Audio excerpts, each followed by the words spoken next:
joining me today. My name is Rachel Patterson, and I will be presenting my ERAS focus project, normothermia in surgical patients.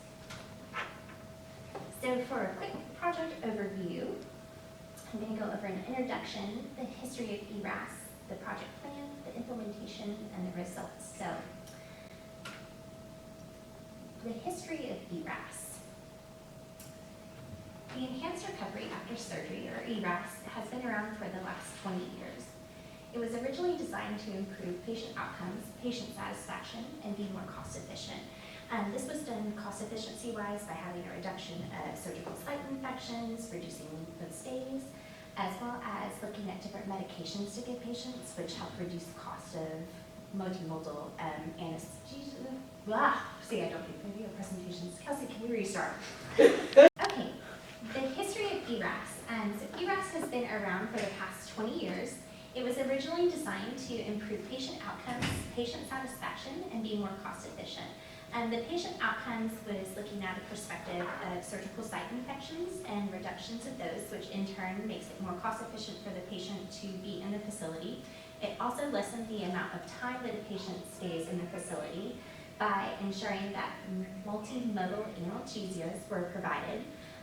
It helps to maintain everything to normal volumes for patients. And so ERAS has been designed to be a multidisciplinary approach for patient care. However, studies do show that there are compliance difficulties. There are disconnects known to be between physicians, nursing, and other parties that might be involved, such as dietary and nutrition. So that is one known opportunity of these ERAS programs that do exist. Again, the shortened length of stay and reduction of postoperative complications has always been a goal and a result of the ERAS protocol and programs.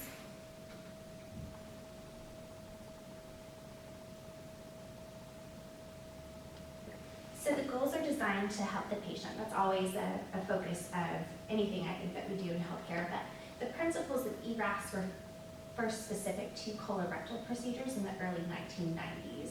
And so the goals were to return the body to baseline, make sure that we optimize the analgesia, manage volume status of the patient, and also have patients involved in their care and education. And so this starts from the time the patient's consulted into their physician's appointment for their surgery, all the way through discharge and even follow-ups afterwards. So studies have shown that those ERAS protocols, or SSI prevention bundles is what some facilities call them, have helped to decrease infection rates through maintaining those normal volumes and temperatures for patients.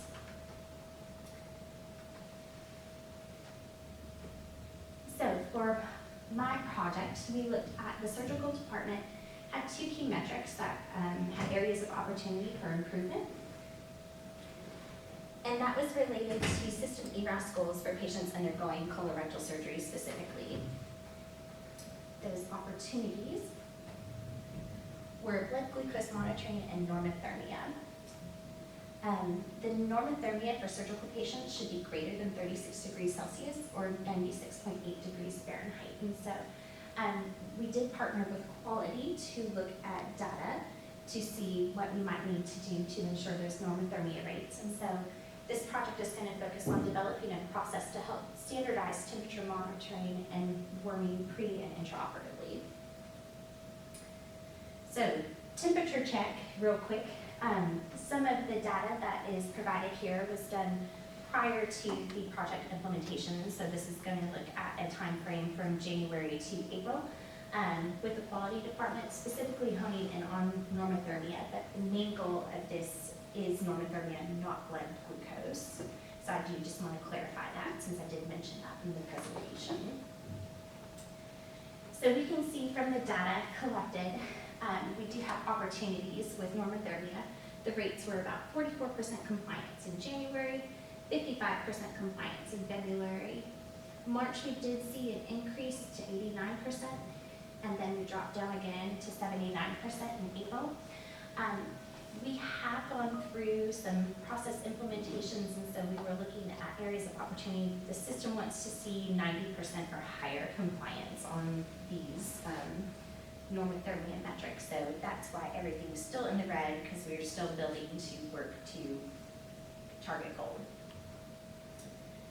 And this is just again a quote that the quality department provided the following data to highlight ERAS rates through deep dives from surgical site infections that had recently occurred. So project goals, education of staff on ways to standardize processes to increase ERAS compliance was one of the goals. Making sure we implement the new process related to the ERAS protocol, and maintaining positive trends in normothermia. So initial planning for the project. We did poll team members on current processes for warming to create a baseline for how those measures were provided. And we'll go into that a little bit more in depth on the next slide. But we did also get together with anesthesia, surgeons, pre and PACU areas, as well as the intra-op area, to look at areas of opportunity. And so we have met and discussed with multiple parties to see what we could do to focus on the SSI rates and increasing that normothermia compliance. And I know there were some areas of opportunity from discussions with surgeons as far as when they like the warming devices turned on. There are some myths that, hey, if you turn the forced air warmer on before the surgeon makes cut, that increases infection rates. And so I know we did have conversations and tried to debunk the myth regarding that. So I did poll team members just to see feedback as far as what their common practices were. And so a lot of people did apply a body warmer after the surgery started. Some people gave feedback that it was, oh, I just throw warm blankets on, that's sufficient enough. Some people provided feedback that warm fluids were placed on the back table at the start of a procedure. A couple of them did say that they placed at the time of use for procedure, depending on the length. And so all of that can affect our warming measures as you think about a patient is open and exposed to air. And so if we leave fluids out for a long time, that does take the temperature of the fluids down. They're washing with an ambient air temperature instead of the recommended 98.6 for body temperatures. There wasn't a lot of practice regarding exposing the area of the procedure to the last possible moment for prep, and so that is a potential opportunity with our staff as well to see areas of improvement to help make sure that that heat is still being conducted to the last possible moment. We did have some discussions too with staff as far as barriers related to warming measures, and there was feedback regarding, will the physicians prefer me to wait to turn the forced air warmer on once we're in procedure, or they want to know that the fluids are on the back table immediately. We did find out too there was a limitation as far as the underbody warmers, what we had as far as variety. So we did order some new underbody blankets that allowed patients to be positioned in lithotomy or to be supine, and so that did help as well for utilization of that, not just relying on an upper or lower body warmer.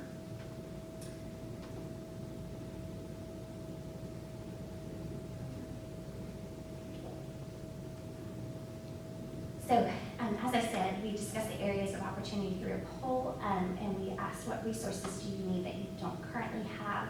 That was those underbody warmers. And then we did look at who all was collaborating in this project. And so quality helped with the data collection pulled from documentation provided from pre-op and OR nurses. The pre-op nurses were vital in starting pre-warming with purple gowns by 3 a.m. That was proven to help with that transition. The OR nurses are responsible for transitioning patients to the underbody warmer or the upper or lower body warmer.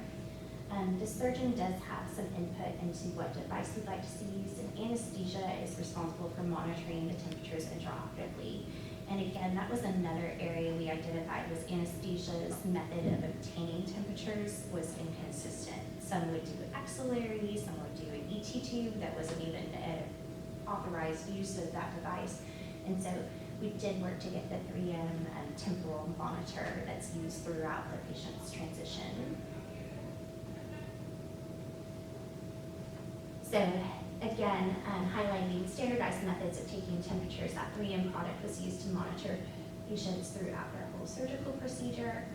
The underbody warmer devices were made available to support a variety of cases that required different positioning, and I think this did make a huge difference. We did have some barriers as far as if it was compatible with robotic cases predominantly, as that's many of our colorectal procedures are done that way, and the peak pad, and we did work with both vendors to make sure that we were using it in the proper recommended way.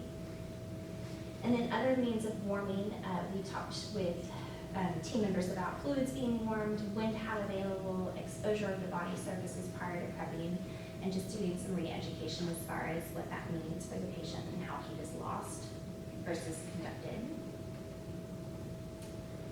So ways to engage the staff was through education that was provided in staffing meetings and huddles to support information needed to ensure success of the ERAS program. And so it's brought up a multitude of times. And when we do start to see a slip, we have readdressed topics either individually or as groups to ensure that everybody is on the same page and continuing to strive for the same goal. The surgeons, we bring the data to them to help engage them into cases and gather input to see maybe if there were areas of opportunity that they've identified for better warming, just to kind of keep that involvement, as well as anesthesia, talking about their current processes and helping to educate and standardize their processes. I know that we have reviewed information through some other systems as well comparatively, and there are still some questions regarding outliers and data input that we're trying to get clarification on, because some facilities are more compliant than others. And so after we've had these discussions, we did start to see a little bit more of an upward trend again in our normothermia. The numbers went from 79% to 85%. So I do like to think that through that education with the staff and team members that has made an impact in patients' care. So the data collected for May did show that there were improvements in the normothermia compliance, and that it didn't show a long-term sustainable aspect for the project, and so we'll continue to monitor that and look for opportunities.